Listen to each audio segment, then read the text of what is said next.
Hello दोस्तों, आज का हमारा टॉपिक है ईसीडी का सेमीकंडक्टर। ठीक है। और मैंने आपको सेमीकंडक्टर के बारे में बताया था कि सेमीकंडक्टर किसे कहते हैं। तो चालक अर्धचालक वे पदार्थ होते हैं जिनकी प्रतिरोधकता चालकों और कुचालकों के बीच में होती है, जैसे जर्मेनियम, सिलिकॉन। ये सब क्या होती है? हमारी सेमीकंडक्टर होती है। तो दोस्तों, हमने आपको सेमीकंडक्टर के बारे में बता दिया है। तो देखिए, सेमीकंडक्टर होता है, न तो ये चालक होती है और न तो ये कंडक्टर होंगी, ना ही एक इंसुलेटर होती है। पहली चीज जान लीजिए। और ये दोनों के बीच का होती है। ये जब हम टेम्परेचर को इंक्रीज करते हैं तो ये चालक की तरह बिहेव करती है, और जब हम टेम्परेचर नहीं बढ़ाते हैं तो ये एक इंसुलेटर की तरह बिहेव करती है, सेमीकंडक्टर मटेरियल। तो आज का हमारा टॉपिक है सिलिकॉन व जर्मेनियम की परमाणु संरचना। क्या हमारी टॉपिक है आज की? सिलिकॉन एवं जर्मेनियम का सिलिकॉन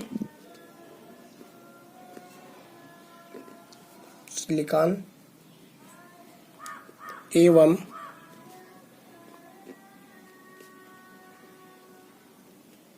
जर्मेनियम का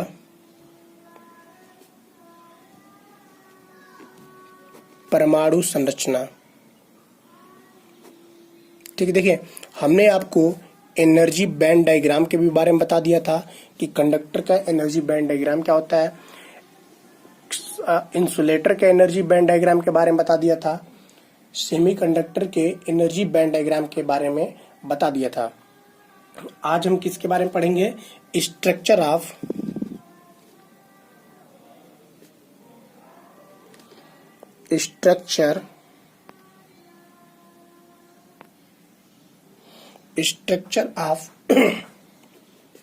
सिलिकॉन एंड जर्मेनियम। ठीक है। अब देखिए, तो हम जानते हैं कि जर्मेनियम, देखिए सबसे पहले हम जानते हैं कि परमाणु क्या होता है। तो देखिए, परमाणु किसी पदार्थ का वह सूक्ष्मतम कण होता है जो किसी भी रासायनिक अभिक्रिया में बिना अपघटित हुए भाग ले पाता है। ठीक है, परमाणु कहते हैं। और देखिए, परमाणु में होता क्या क्या है? इलेक्ट्रॉन, प्रोटॉन और न्यूट्रॉन। क्या क्या होता है परमाणु के अंदर? Electron, proton, neutron. तो देखिए, जो जर्मेनियम की परमाणु क्रमांक होती है, जो जर्मेनियम की परमाणु नंबर होती है, यानी परमाणु संख्या, परमाणु क्रमांक उसको हम कह सकते हैं। तो जर्मेनियम की परमाणु क्रमांक होती है हमारी 32, जैसा कि हम 10+2 की किताबों में पढ़ चुके हैं। और सिलिकॉन की हमारी होती है 14। देखिए, अब ये सोचने वाली बात नहीं है कि कैसे 14 है इसकी परमाणु नंबर और इसकी कैसे एटॉमिक नंबर इसकी 32 है। तो हम देखिए, जैसे हाइड्रोजन का 1 होता है, हीलियम का 2 होता है। हाइड्रोजन, हीलियम, लिथियम, ये सब जितनी भी ऐसे होती हैं, परमाणु संरचना, परमाणु क्रमांक इनकी अलग अलग होती है। तो उसी प्रकार जर्मेनियम और सिलिकॉन जो होती है हमारी सेमीकंडक्टर मटेरियल होती है। तो जर्मेनियम की आज हम इसके परमाणु संरचना के बारे में जानेंगे। तो देखिए, जब हम परमाणु संरचना के बारे में, तो देखिए, किसी परमाणु के नाभिक, मैंने बताया था,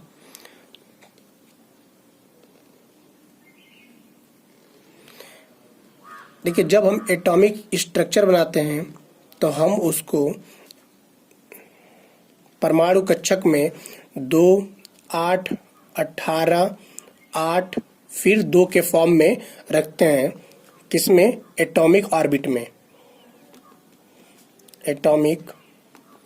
में। तो हम देख रहे हैं कि ये सिलिकॉन की परमाणु संरचना है। ठीक है।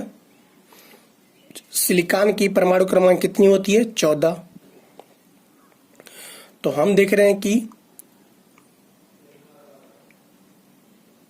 प्रोटॉन, सिलिकॉन के जो परमाणु क्रमांक है, इसकी प्रोटॉन कितनी होगी 14, न्यूट्रॉन की संख्या भी 14 होगी। तो प्रोटॉनों, तो इसके अंदर में 2 एटम, फिर इसके बाहरी कक्ष में रखेंगे हम 8, 3 3 6 7 और 8। देखिए हम एटॉमिक संरचना को कैसे दिखाते हैं ये आपको हम बता रहे हैं। जब एटॉमिक ऑर्बिट में कक्ष में हम कैसे रखते हैं,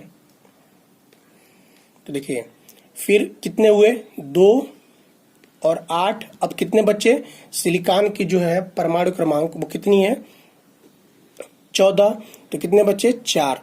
तो इसके आउटर मोस्ट सेल में कितने इलेक्ट्रॉन हुए 4। और ये जो आउटर मोस्ट सेल होती है वो क्या होता है, पूर्ण नहीं होता है।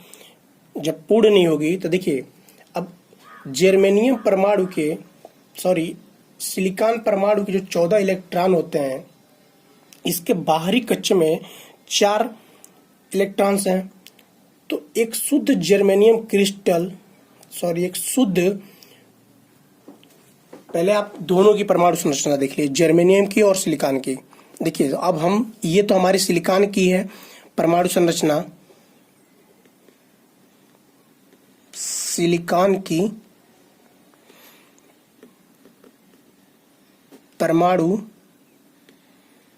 संरचना।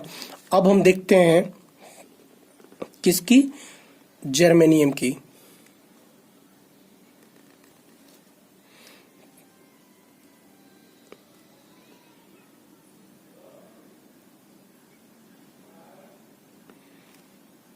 देखिए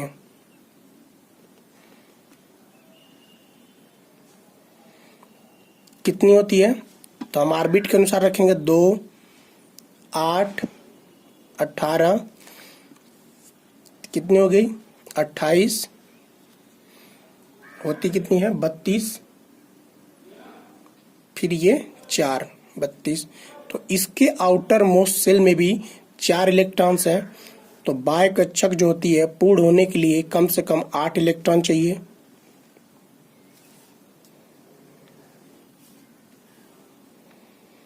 देखिए अभी समझ में आ जाएगा। ये आपकी जर्मेनियम की परमाणु संरचना।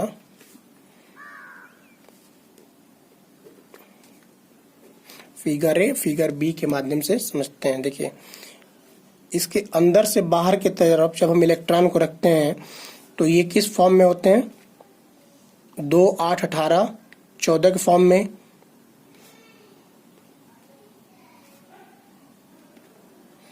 ठीक 18 हो जाएगा।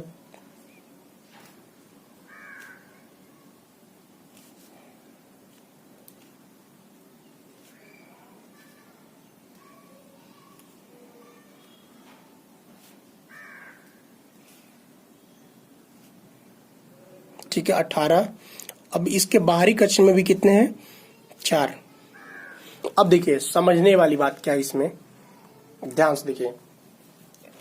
तो जर्मेनियम परमाणु में 32 इलेक्ट्रॉन, ठीक 32 इलेक्ट्रॉन होते हैं, और जबकि सिलिकॉन परमाणु के 14 इलेक्ट्रॉन होते हैं। दोनों की बाहरी कक्ष में 4 इलेक्ट्रॉन हैं। ये तो आप देख ही रहे हैं कि इसके दोनों के बाहरी कक्ष में कितने हैं 4 इलेक्ट्रॉन हैं। एक शुद्ध जर्मेनियम क्रिस्टल या सिलिकॉन क्रिस्टल में एक चारों संयोजक इलेक्ट्रॉन, बैलेंस इलेक्ट्रॉन अपने पड़ोस के 4 परमाणुओं को के संयोजी इलेक्ट्रॉनों से सहसंयोजी बंध बना लेते हैं। देखिए सेमीकंडक्टर में मैंने आपको बताया था कि जो सेमीकंडक्टर मटेरियल होती है, अगर उसमें हम टेम्परेचर इंक्रीज करेंगे तो जब इंक्रीज करते हैं तो वो एक कंडक्टर की भांति बिहेव करने लगता है। तो देखिए इसके आउटर मोस्ट सेल में भी 4 इलेक्ट्रॉन है, और कितने की कमी है 4 की कमी है। तो हम क्या करते हैं, जब भी ये क्या करेंगे, जब इसकी हम क्रिस्टल संरचना बनाएंगे, देखिए सिलिकॉन की हम क्रिस्टल संरचना भी समझ लेते हैं।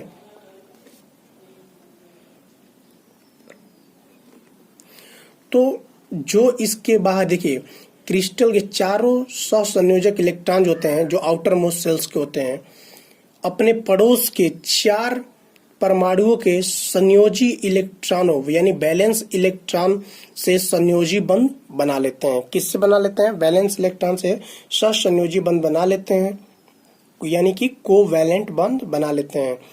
2 परमाणुओं के संयुक्त होने की यह विधि, जिसमें इलेक्ट्रॉनों की परस्पर साझेदारी यानी म्यूचुअल शेयरिंग होती है, सहसंयोजकता यानी कि कोवैलेंट बॉन्डिंग कहते हैं। ठीक है, क्या कहते हैं?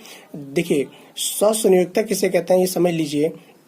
2 परमाणुओं के संयुक्त होने की वह विधि जिसमें इलेक्ट्रॉनों की परस्पर साझेदारी म्यूचुअल शेयरिंग होती है, सहसंयोजकता यानी कि कोवैलेंट बॉन्ड कहते हैं। इन सहसंयोजी बंधों के कारण प्रत्येक परमाणु के सबसे बाह्य कक्ष या संयोजक कक्ष में, सबसे बाह्य कक्ष में तथा संयोजक कक्ष में जो होते हैं, आउटर मोस्ट ऑर्बिट कह सकते हैं या इसको संयोजक कक्ष यानी कि वैलेंस ऑर्बिट भी कह सकते हैं, का संबंध 8 इलेक्ट्रॉनों के बना लेने के कारण धारा चालन के लिए उपलब्ध में अवेलेबल नहीं होते हैं। यानी कि कंडक्शन बॉन्ड की जो कंडक्शन करंट होती है उसके लिए उपलब्ध नहीं होते हैं।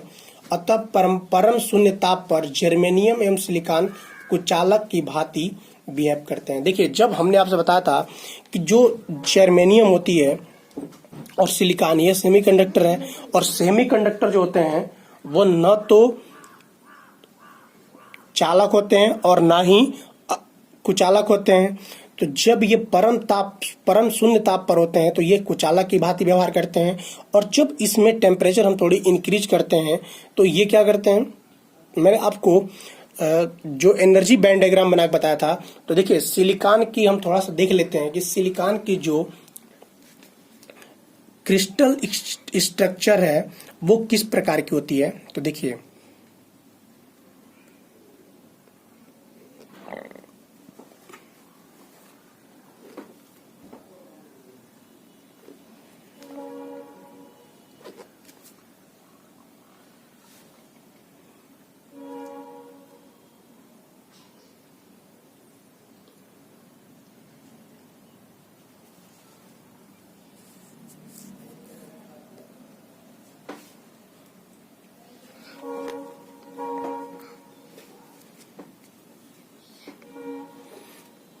थोड़ा हम क्रिस्टल स्ट्रक्चर के बारे में,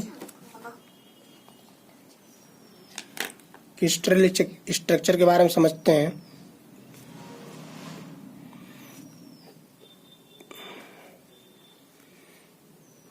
देखिए, ये कैसे सहसंयोजक बंध बनाता है।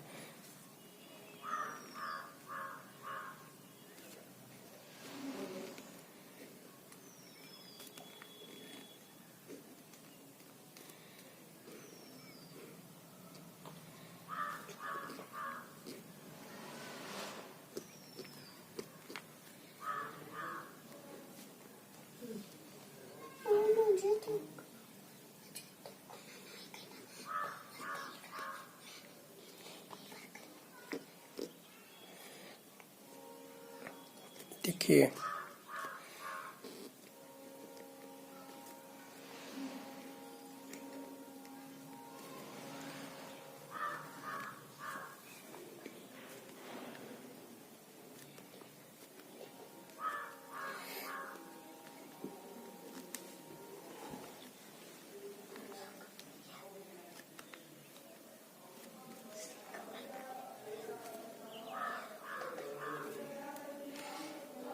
देखिए ये क्या है? सिलिकॉन की क्रिस्टल संरचना है। सिलिकॉन की क्रिस्टल संरचना,